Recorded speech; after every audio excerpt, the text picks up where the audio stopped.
Bismillahirrahmanirrahim. Halo, Assalamualaikum. Selamat datang kembali di kelas manajemen strategik ke pertemuan ketiga. Jadi kalau kita review sedikit ya, kemarin kan kita sudah bahas tentang analisis lingkungan internal perusahaan dengan melakukan 3 cara. Yang pertama adalah IFAS, yang kedua adalah value chain analysis, dan yang ketiga adalah TIROKA. Ya kan ya. Nah, dari mana kita tahu untuk mengevaluasinya? Kita tahunya dari mana? Sumbernya dari mana? Sumbernya yang pertama pasti bisa didapat dari laporan tahunan perusahaan yang sudah kalian download selama 3 tahun terakhir. Kalau misalnya tidak ditemukan informasi yang sesuai dengan apa yang kalian cari, kalian bisa menggunakan Google dengan berita-berita di Google dengan sumber yang terpercaya gitu. Itu review sedikit tentang materi minggu kemarin. Sekarang kita masuk ke materi ketiga, yaitu menganalisa perusahaan berdasarkan faktor eksternal. Nah, gimana sih cara perusahaan menganalisa keadaan perusahaannya berdasarkan faktor eksternal? Itu ada dua. Yang pertama secara makro, yang kedua secara mikro. Hari ini kita akan belajar secara mikronya dulu. Jadi, lingkungan mikro terdiri dari faktor-faktor yang tidak bisa dikendalikan atau sulit dikendalikan karena berada di luar jangkauan kendali manajemen perusahaan. Untuk memudahkan analisis, seringkali komponen lingkungan makro disebut dengan PES yang terdiri dari politik, economic, social, and culture technology. Nah, yang pertama politik dulu deh. Lingkungan politik sangat erat kaitannya dengan regulasi yang diberikan pemerintah kepada perusahaan yang bergerak pada suatu industri. Oleh karena itu, perlu dikaji mengenai regulasi yang berkaitan dengan industri di mana perusahaan itu bergerak. Regulasi di sini bisa merupakan undang-undang atau merupakan peraturan terbaru dari pemerintah, kebijakan dari daerah, kemudian izin perusahaan, kemudian tentang segala macam sesuatu yang berhubungan dengan regulasi itu masuknya ke dalam lingkungan politik. Regulasi di sini maksudnya segala sesuatu yang berasal dari pemerintah ya. Jadi bukan walaupun regulasinya itu karena adat itu berarti bukan di lingkungan politik, tapi itu karena lingkungan sosial. Contohnya uh, di Provinsi Sumatera Barat itu tidak ada Alfamart dan Indomaret di sana. Kenapa? Karena di sana pemerintah beserta pemangku adatnya sangat menolak untuk Indomaret dan Alfamart masuk ke daerah mereka. Oleh karena itu, jika kalian menemukan kasus seperti itu dilihat dulu nih yang melarangnya itu apa, apakah lebih besar faktor adatnya atau lebih besar faktor pemerintah. Kalau faktor pemerintah yang melarang berarti itu adalah dari politik. Tapi kalau lebih besar ke faktor adat berarti itu masuk ke lingkungan sosial. Nah, ini contohnya. PT Fast Food Indonesia yaitu pemegang franchise dari KFC terlambat dari jadwal yang sudah ditentukan sehingga hanya mendapatkan izin pembangunan dari 19 gerai, baru 8 yang mendapatkan izin pembangunan sehingga membutuhkan waktu yang lebih lama. Nah, ini yang saya bilang tadi, termasuk salah satunya adalah perizinan. Jadi pokoknya segala sesuatu yang dilarang, yang dikeluarkan oleh pemerintah, entah itu kaitannya dengan hukum, undang-undang, kebijakan, peraturan terbaru, peraturan daerah, perizinan, legalitas, hak cipta, nggak mungkin legalitas. Nah, itu semuanya maksudnya ke lingkungan politik. Berikutnya lingkungan ekonomi. Lingkungan ekonomi berkaitan dengan daya beli konsumen, serta bagaimana pola hidup ekonomi masyarakat di mana perusahaan yang kita analisis beroperasi. Berarti di sini lingkungan ekonomi berasal dari segala macam faktor ekonomi. Faktor ekonomi itu apa saja? Tingkat suku bunga, kemudian apalagi tingkat suku bunga, tingkat inflasi, nilai tukar rupiah terhadap dolar, kemudian bisa dilihat juga dari bagaimana keadaan ekonomi di negara tersebut, apakah apakah seperti sekarang ini kita akan mau melakukan resesi kan, hampir akhir September ini kemungkinan besar kita akan melakukan resesi karena COVID-19. Nah, dianalisa pada saat resesi sekarang lingkungan ekonominya berarti pada tahun tersebut perusahaannya terkena dampak dari resesi. Nah, kemudian dianalisa resesinya ini maksudnya berdampaknya bagaimana ke perusahaan tersebut. Ini contohnya ya. Jadi tingginya tingkat suku bunga kredit Bank Indonesia sebesar 11,9% menyebabkan iklim bisnis dan investasi kurang menguntungkan. Hal itu dibandingkan dengan beberapa negara ASEAN lainnya, Malaysia dan Singapura. Saya mau cerita sedikit.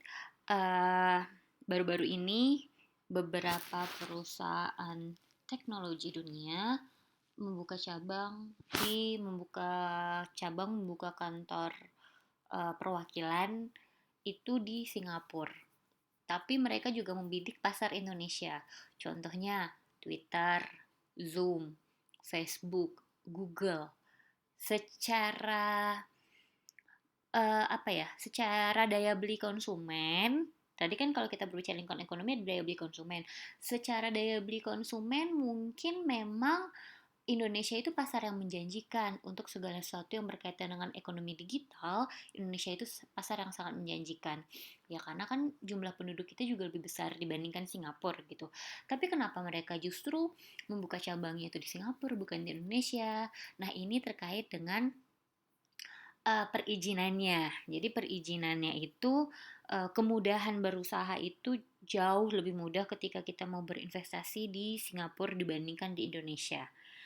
Semisal ada kasus seperti itu, kalian harus pintar-pintar memilih. Ini berarti daya beli konsumen merupakan suatu keuntungan, berarti merupakan suatu kelebihan, sementara untuk perizinannya secara politik berarti itu merupakan suatu kelemahan. Jadi harus pintar-pintar menganalisa ya, ini penyebabnya itu sebenarnya di mana, di faktor yang mana, faktor politik kah atau faktor ekonomi gitu. Berikutnya ada lingkungan sosial budaya. Ini adalah pola perilaku kehidupan masyarakat sehari-hari yang bisa mempengaruhi hubungan antara masyarakat dengan produk atau entitas perusahaan lainnya. Termasuk di sini juga agama. Misalnya masuknya di sini